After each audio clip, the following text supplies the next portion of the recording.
Meus irmãos queridos e amados, nós estamos estudando sobre os dons espirituais.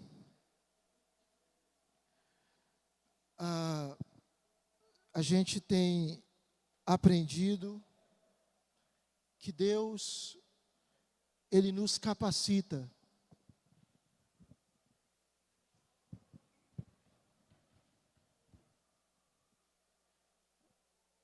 Deus, Ele nos capacita, irmãos, para o servirmos.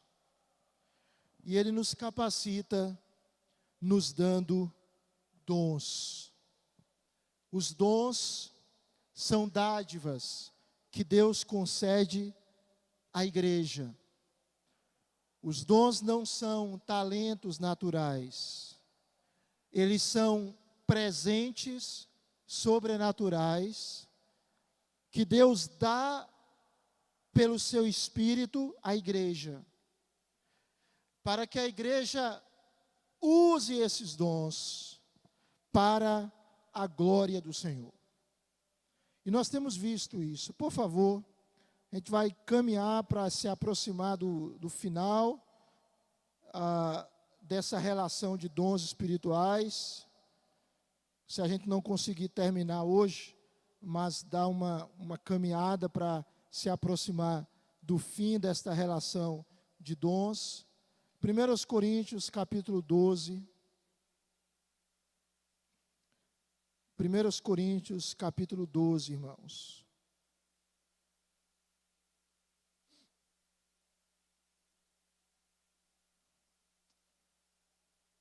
Por favor. É uma aula. Se algum irmão quiser perguntar, pode fazê-lo, tá? Pode perguntar.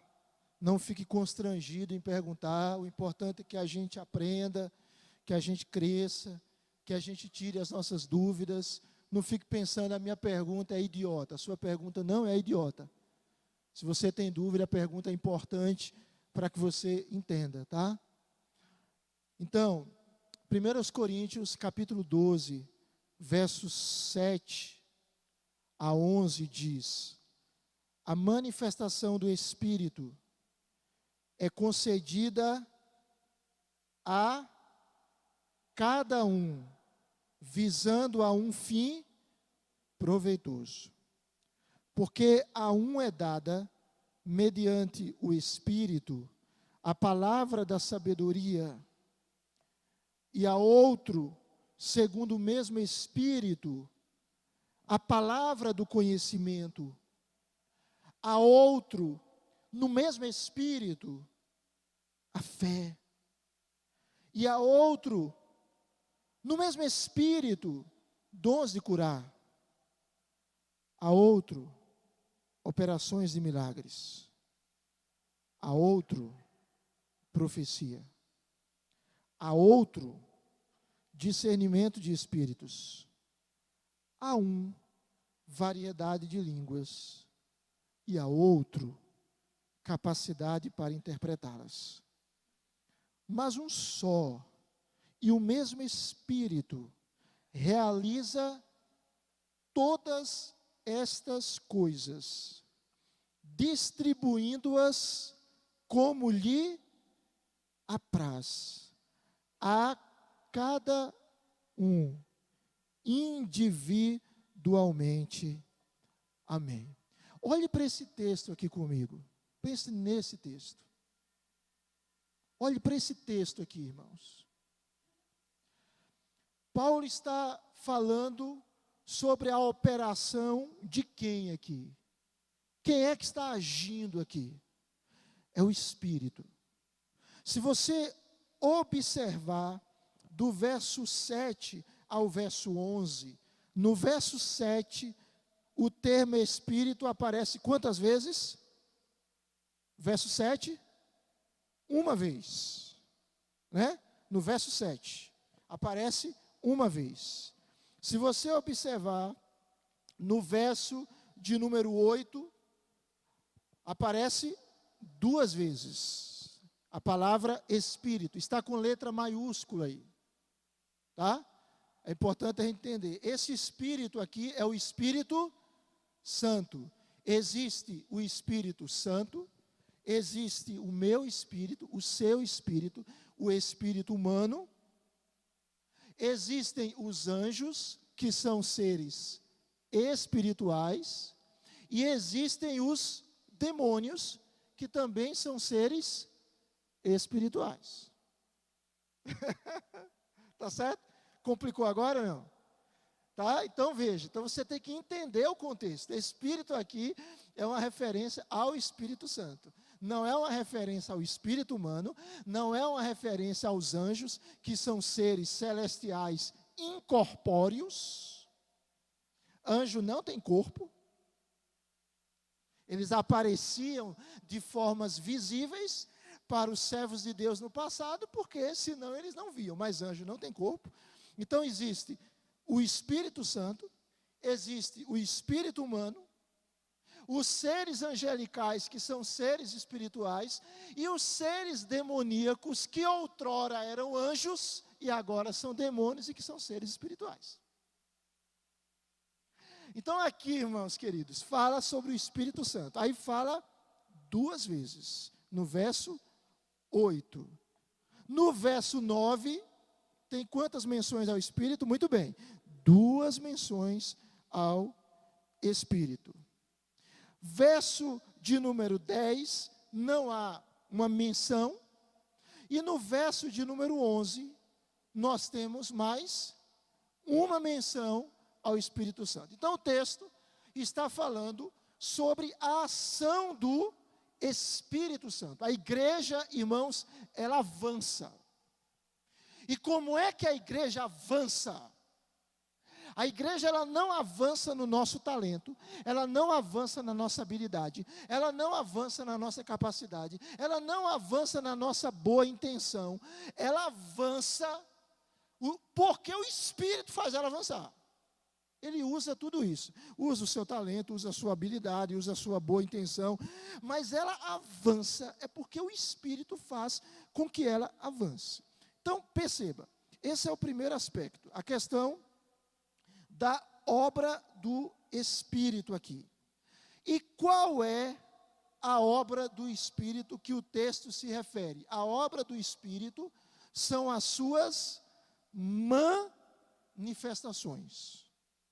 E quais são as suas manifestações? São os seus dons. A palavra dom significa o quê? Quem lembra? Dádivas, presentes. Quando você dá um presente para alguém, aquilo é uma dívida ou é uma dádiva? É uma dádiva. Você foi gracioso com alguém e deu presente. Então os dons são dádivas, não é uma dívida de Deus para conosco, são presentes que Ele nos concede. Agora perceba o texto. O texto vai dizer que essa manifestação do Espírito Santo na vida da igreja, ela se expressa através da concessão de dons. E como é que se processa essa concessão de dons? Diz o texto, verso número 7, que ela se manifesta a quem, irmãos queridos? A cada um. A cada um. Tá certo? A cada um aqui é uma referência a quê? A cada pessoa do universo, do cosmos. Sim ou não? Sim ou não? É uma referência a quem? A cada servo de Deus, a cada eleito, a cada crente, a cada um. Então, você tem um dom. Deus olhou para você. Deus escolheu você antes da fundação do mundo. Na história, Ele lhe salvou pela ação do Espírito Santo, por causa da obra redentora de Cristo, e Ele lhe colocou na igreja. E Ele deu dom para você. Especificamente. Esse é um outro aspecto. Terceiro aspecto que a gente precisa entender. O dom, ele tem uma finalidade. E o texto diz que a finalidade do dom, verso de número 7, ela precisa ser o quê, meus amados irmãos? proveitoso. Ou seja, o dom não deve ser motivo de briga, de confusão. Eu sou melhor do que você, porque eu tenho um dom tal e você tem um dom Y. Vamos imaginar o seguinte: seu Arlindo recebe um carro, 0 quilômetro.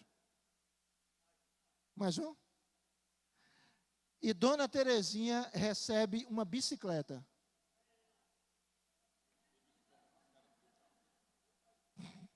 Tá?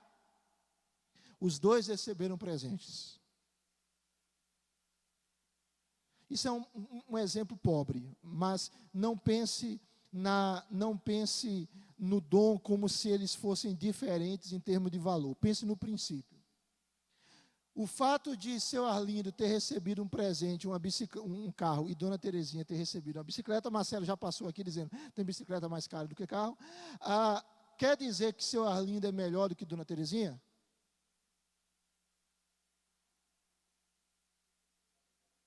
Quer dizer que ele não sabe andar de bicicleta, né? Ele recebeu um presente. E Dona Terezinha recebeu um presente.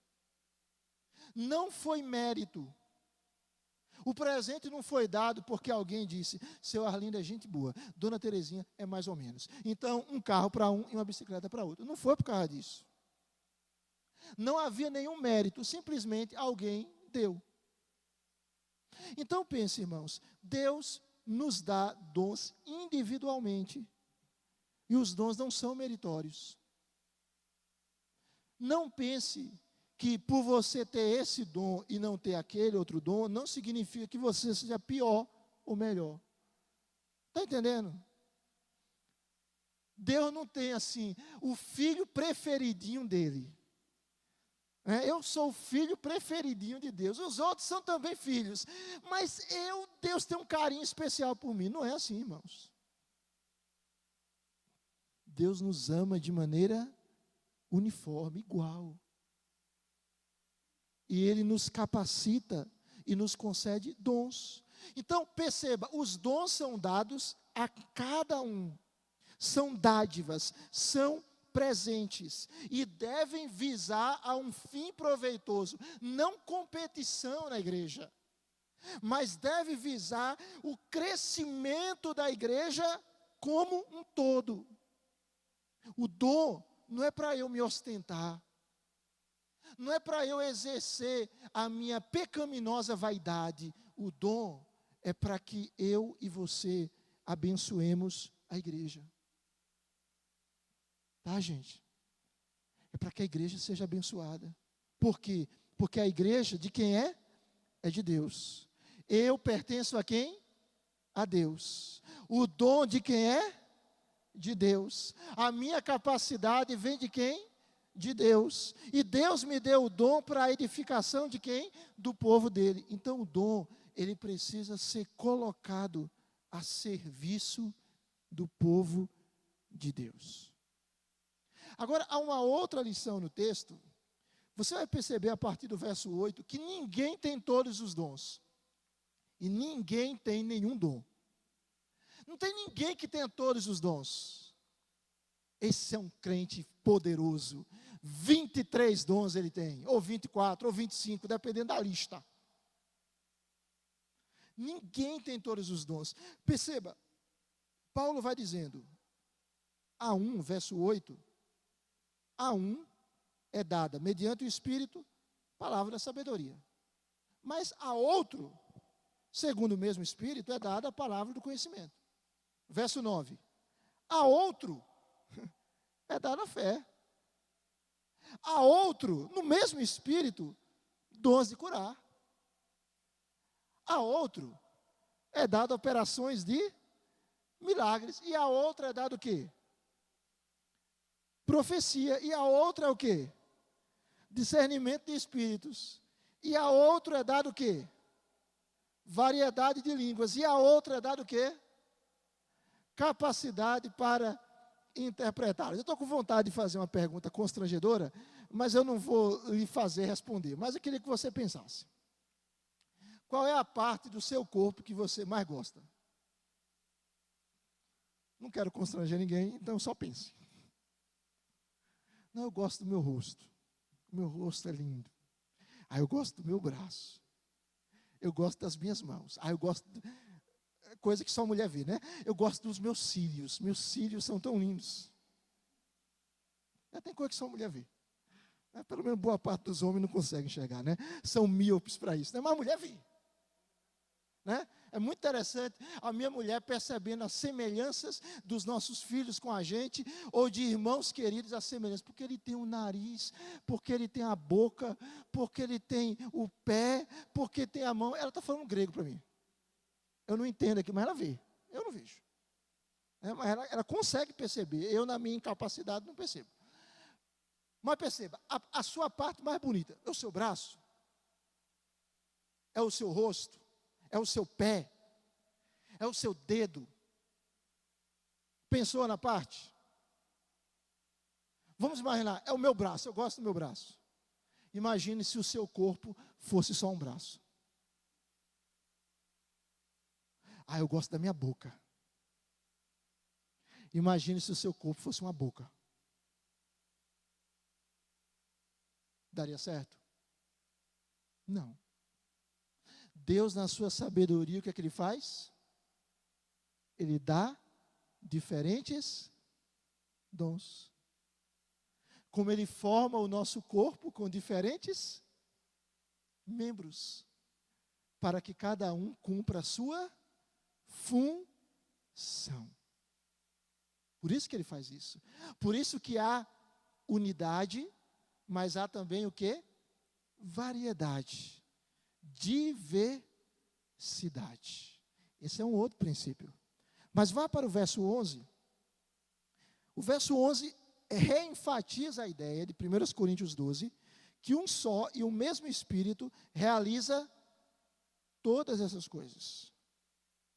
E aí você tem o critério do Espírito para agir. Ele distribui a cada um individualmente, a cada crente individualmente. E qual é o critério do Senhor ao nos dar dons, irmãos? O que é que o texto diz? Como lhe apraz. Então é a vontade dele. Está entendendo? Quem é mais sábio? Eu ou Deus? Você ou Deus? Quem é que sabe o que é melhor para mim e para a sua vida? Eu, você ou Deus? Tem certeza disso? Tem. Se a gente entende que a vontade de Deus é boa, agradável e perfeita, se a gente entende que Deus é sábio, e se Ele nos deu o dom A, B e não deu o dom C, D, é porque Ele nos conhece. E Ele sabe o que é melhor para nós. Tá? Então não fique triste, dizendo, ai meu Deus, eu queria ter o dom de línguas. Você quer ter o dom de línguas para quê? É para a glória de Deus? Ou para suprir uma necessidade do seu coração? Ou para de alguma forma se firmar e dizer, eu sou espiritual, Deus me deu o dom de línguas? Não, irmãos. Deus dá a cada um conforme Ele quer, conforme Ele deseja. E o dom que Deus deu a você é aquele que é adequado a você. É aquele que se alia à sua personalidade, ao seu caráter, às suas características. Ele casa com você como uma luva. Então eu não preciso ser o outro, eu preciso ser eu. E você precisa ser você. E dizer, Deus, o Senhor me fez dessa forma, o Senhor me deu esses dons, e eu quero ser o melhor que eu posso com isso que o Senhor me deu. Então usa a minha vida. Você entende? Presta atenção. Conhecendo os discípulos como nós conhecemos, lendo a Bíblia, só pense. Você chamaria todos aqueles 12, se você fosse um líder, para começarem um ministério com você? Chamaria? Chamaria? Aqueles lá, Tomé, Pedrão, João e Tiago, os filhos do trovão, que mandava descer fogo do céu, ou queria mandar sobre os samaritanos. Você chamaria? Talvez não, mas Jesus o chamou. E exceto Judas, que é o filho da perdição, eu não ia nem falar isso que eu estou falando aqui, irmãos, mas eu queria ministrar isso, ia trabalhar, continuar os dons, mas só isso aqui para você entender. Exceto Judas, o filho da perdição, todos eles foram tremendamente usados por Deus, com as qualidades e com os defeitos deles. Você entende isso? Porque o que vai nos fazer sermos usados por Deus, não é a nossa habilidade, irmãos. É o poder de Deus. Se a gente não souber usar a nossa habilidade pode ser um instrumento de vaidade para a vida da gente. E a habilidade nos faz ser vaidosos. Se você olha o chamamento de Deus, lá no Antigo Testamento, a servos, Deus chama Moisés. Moisés foi um grande líder, sim ou não? Sim? Mas Moisés se achava preparado? Não, ele disse, Senhor, não sei nem falar. E quando ele não tem mais argumento, ele diz, Senhor, manda qualquer um, menos a mim. E Deus usou Moisés. Por quê? Porque é Deus, irmãos. Gideão foi o homem usado por Deus? Como foi? Com 300 homens ele venceu os midianitas, Deus venceu. Mas quando Deus chamou Gideão, o que Gideão disse? A minha família é a menor e eu sou o menor da família menor. Ou seja, com todo respeito, eu sou um Zé Ninguém. Com todo respeito aos Zés, né? É apenas uma expressão popular. Nenhum demérito ao nome, muito pelo contrário. Mas foi esse homem. Jeremias foi um homem usado por Deus? Como foi? Quando Deus chamou Jeremias, o que Jeremias disse? Eu não passo de uma criança. E aquilo não era uma qualidade que ele estava dizendo, era um defeito. Eu não passo de uma criança, Senhor, eu não tenho condições. E Deus disse, você vai, e eu vou colocar as minhas palavras na tua boca, e você vai falar. Então, irmãos, assim como o orgulho e a vaidade pessoal é uma desgraça para a nossa vida. Porque um pecado de Satanás foi o orgulho. E a Bíblia diz que Deus resiste ao orgulhoso. Ele se opõe. O orgulhoso não é alvo da oposição simplesmente do diabo. Ele é alvo da oposição do próprio Deus. Deus se opõe a ele. Porque a característica dele lembra uma característica do diabo. A vaidade, o orgulho. Assim como o orgulho é nocivo, a síndrome de patinho feio também é. Eu não sirvo, eu não presto. Eu não consigo, eu não sei fazer, eu tenho que ficar aqui no cantinho, bem escondidinho, eu vou ser aquele crente salvo, sentado e satisfeito, eu não sei fazer nada, eu sou um desdotado, coitadinho de mim, todo mundo tem que cuidar de mim, e eu sou cuidado por todos. Tire isso da sua cabeça. Deus amou você, Deus regenerou você, Deus salvou você. Deus escolheu você lá na eternidade. Lá na eternidade, quando nada existia, somente as 3 pessoas da Trindade, Deus escolheu você e Deus lhe colocou nessa terra para uma missão. E Deus lhe capacita para essa missão. E Deus vai lhe usar com as suas qualidades e com as suas limitações, porque o poder é dele. Amém, irmãos? Está claro isso? Então a gente está falando sobre os dons. A gente falou já sobre vários dons na ordem alfabética, certo? Dom de administração, dom do apostolado, dom de auxílio, dom do conhecimento, dom da contribuição, dom da cura, do discernimento de espíritos, do encorajamento, ou aconselhamento, ou exortação, dom do ensino, dom do evangelismo, dom da fé, dom da hospitalidade, dom da intercessão.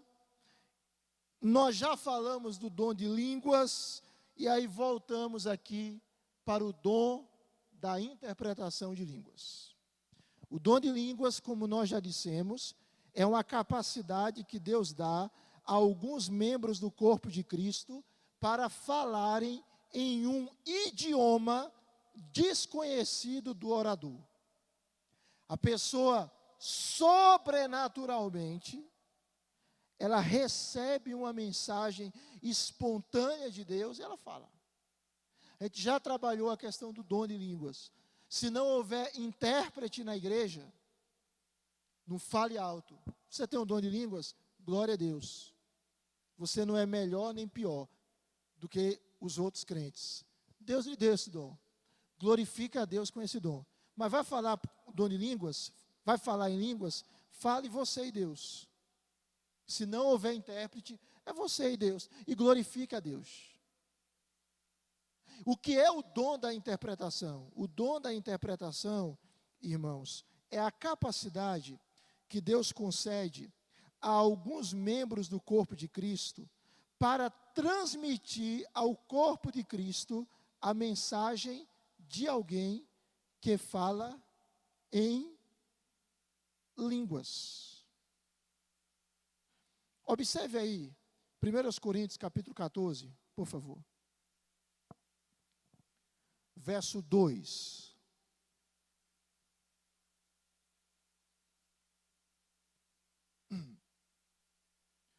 Pois quem fala em outra língua, não fala a quem? A homens, senão a Deus. Por quê? Porque ninguém o entende. E em espírito, ele fala o quê? Mistérios. Verso 4.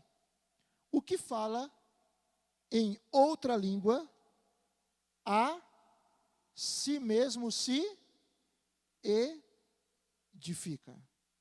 A si mesmo se edifica.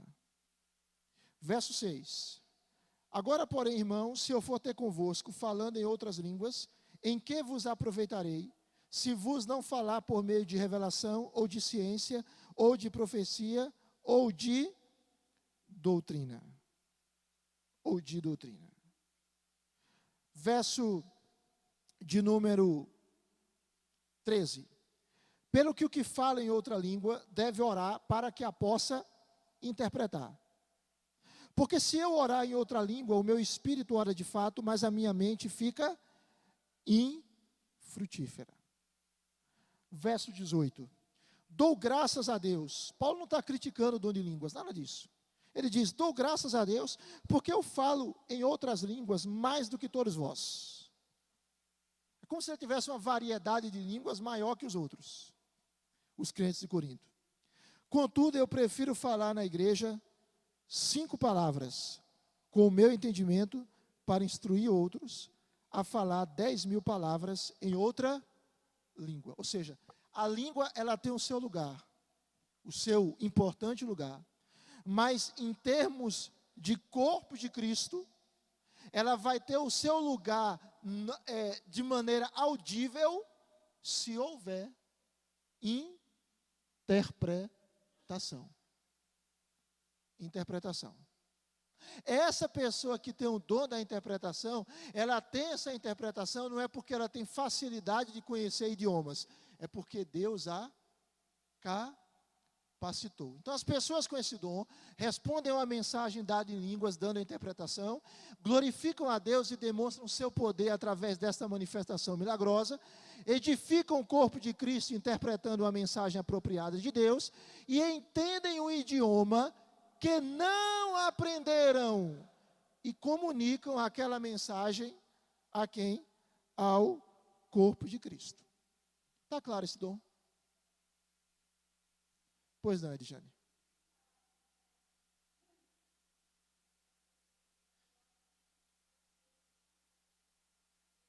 Não é isso. Aí a gente está perguntando, pastor, quando Paulo está dizendo que quando a gente ora em línguas, a nossa mente é infrutífera. Significa que ela não pode orar para que ela possa interpretar, mas simplesmente tem que ser outra pessoa? Necessariamente não. A ideia aí é de mente infrutífera, é porque você não entende. Vamos imaginar, você vai para uma aula cheia de expectativas e o professor fala mandarim.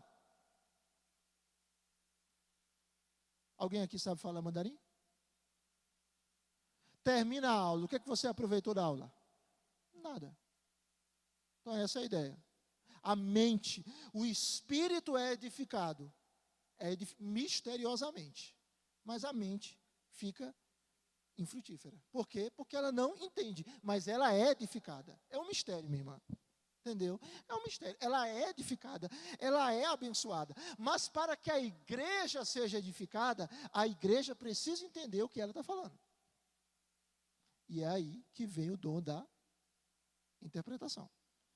Pode haver casos que a própria pessoa que fala em línguas interpreta. Pode haver casos que outro interpreta. Outra pergunta? Pois não, Hugo?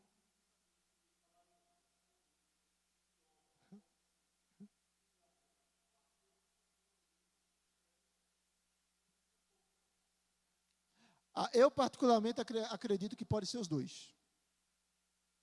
Pode ser Hugo está perguntando. Falar em línguas é necessariamente pode ser o idioma ou uma língua assim que ninguém sabe. Assim, eu particularmente não tenho dificuldade em nenhuma das duas situações. Vamos imaginar. Alguém aqui sabe falar alemão? Quem sabe falar alemão? Por favor? Ariane? Não? Imagine se você simplesmente, sem estudar, começa a falar alemão. Ou imagine que você começa a falar em um idioma desconhecido no mundo. Qual é o milagre maior?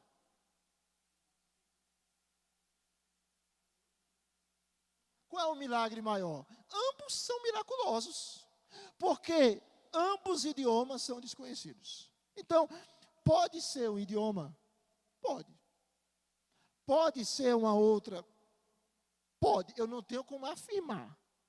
Porque há uma discussão baseada em 1 Coríntios 13, quando Paulo diz, ainda que eu falasse a língua dos homens e dos anjos. Aí há uma discussão naquele texto, se existe uma língua dos anjos que o Senhor capacita alguns servos falarem, ou o apóstolo Paulo está fazendo uso de uma hipérbole.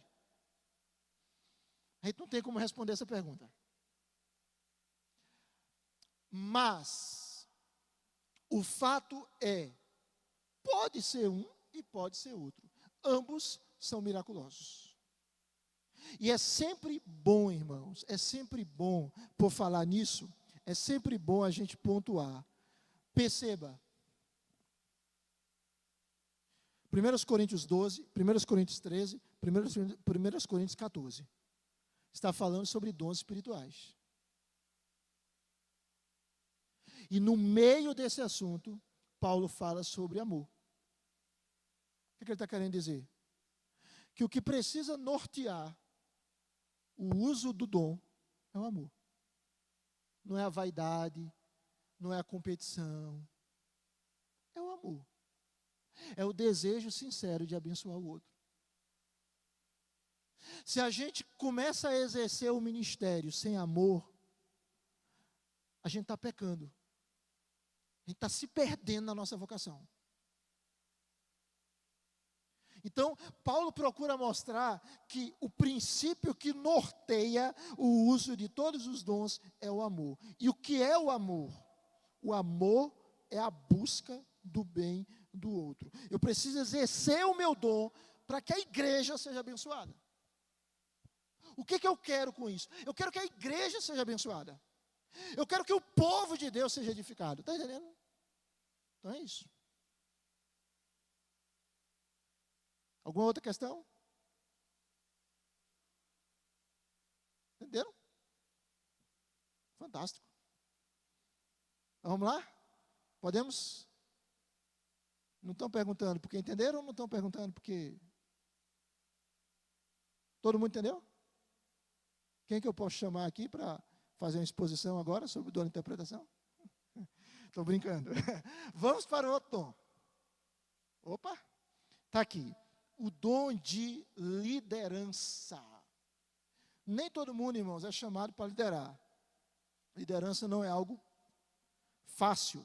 E o que é o dom de liderança? É a capacitação divina para fazer o quê? Passar uma visão. O que é visão? De acordo com George Barna, visão é a imagem de um futuro preferível que Deus determinou para os seus servos. Certo? Então, liderança é a capacitação divina para passar uma visão, motivando e direcionando um povo a realizar harmoniosamente os propósitos de Deus. Daqui a pouco a gente para, viu, irmãos? Aguarda aí que a gente já para. Então, liderança é isso, irmãos. É essa capacitação que Deus dá a algumas pessoas para que elas tenham uma visão, um direcionamento de Deus, e elas motivem e direcionem o povo de Deus a realizar aquela visão que corresponde aos propósitos divinos. É isso. Então existe a liderança secular e existe a liderança espiritual. E uma das características da liderança espiritual é que a liderança espiritual, mesmo quando o líder tem que mandar, aquilo ali é uma expressão de serviço. Mesmo quando um líder precisa mandar alguma coisa, ele precisa fazer aquilo em amor e como expressão de serviço.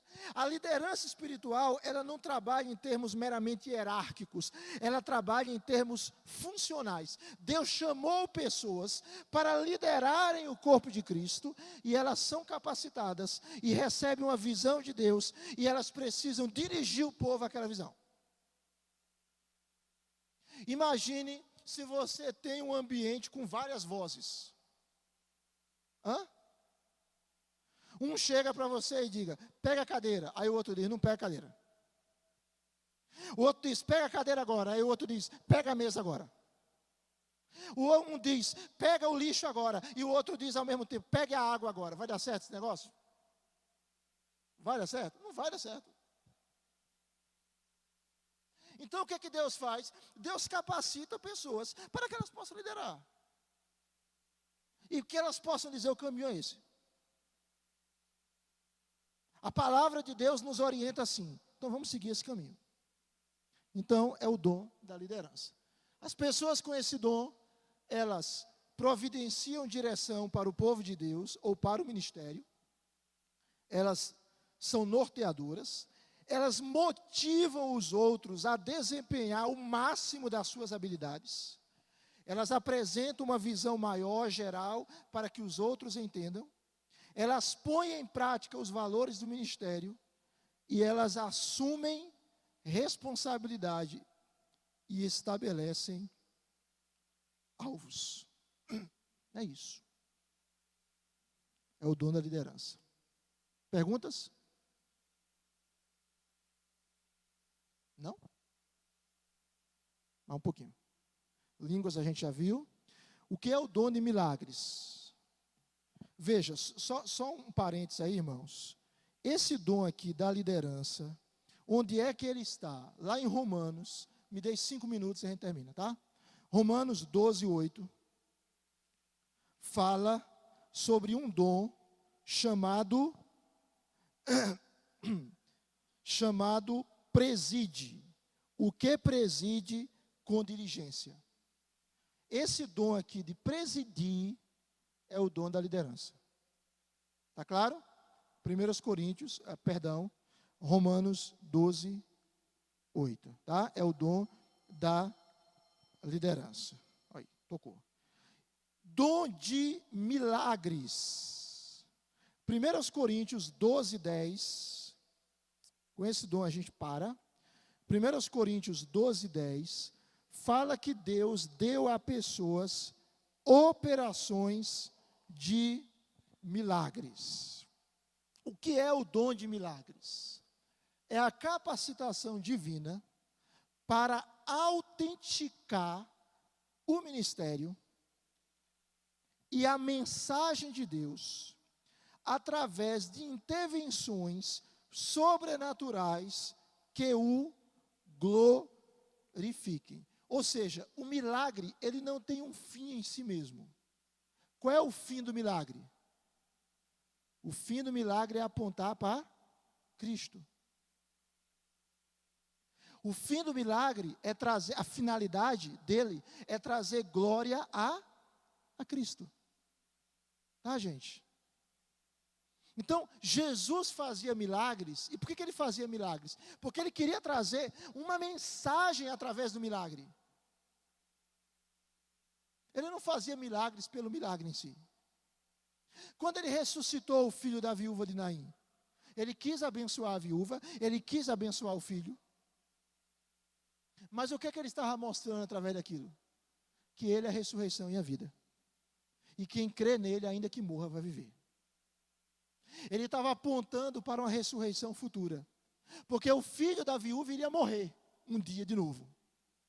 Mas Jesus vai nos ressuscitar plenamente e definitivamente um dia. Então, o dom de milagres é essa capacitação para intervenções sobrenaturais que trazem glória a Deus. As pessoas com esse dom, elas têm algumas características. Primeiro, elas falam a verdade de Deus, a qual é autenticada pelo milagre. Elas expressam confiança na fidelidade de Deus e em sua capacidade de manifestar a sua presença. Elas trazem o ministério, presta atenção, e a mensagem de Jesus Cristo com poder. Elas reconhecem Deus como fonte do milagre e o glorificam. E elas representam Cristo e através do milagre apontam as pessoas para um relacionamento com Deus. Vou dar um exemplo para você. Veja aí, Atos. A gente vai parar nesse dom. Atos capítulo 3, rapidinho. Abra aí a sua Bíblia. Atos capítulo 3.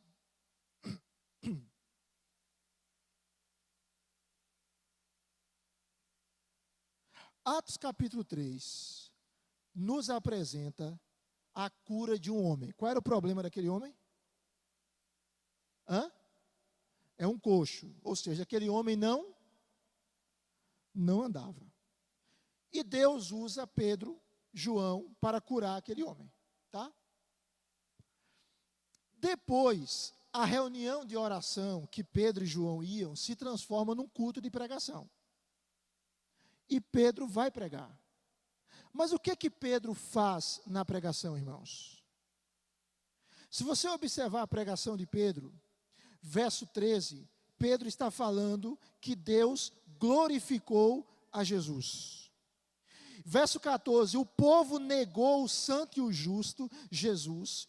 O povo matou o autor da vida. Mas esse homem que foi curado, verso 16, ele foi curado pela o quê? Pela fé em o nome de Jesus. Veja que o milagre sempre apontava para Cristo. O objetivo era sempre levar aquelas pessoas à salvação. Pedro e João são presos pelo Sinédrio, o Supremo Tribunal Judaico. Vá para o capítulo 4 e perceba aí, verso de número 10. Olha o que Pedro diz: que as autoridades deviam tomar conhecimento de que em nome de Jesus o Nazareno, a quem vocês crucificaram e a quem Deus ressuscitou, em seu nome é que esse homem está o quê? Curado perante vós. Veja como aponta para Cristo. E aí Pedro diz, e não há salvação, verso 12, em nenhum outro, porque abaixo do céu não existe nenhum outro nome dado entre os homens, pelo qual importa que sejamos salvos. Então, qual é o objetivo do milagre, irmãos? O objetivo do milagre é apontar para Cristo. Esse é o objetivo do milagre. Apontar para Cristo. Próximo encontro, a gente trabalha o dom de misericórdia, dom de pastor, dom de profecia, dom de sabedoria, tá? Mais 4 e a gente encerra com a graça de Deus esta série. Deus abençoe a todos, vão na paz de Jesus Cristo, Deus acompanha a todos os irmãos até a noite, em nome de Jesus. Deus abençoe.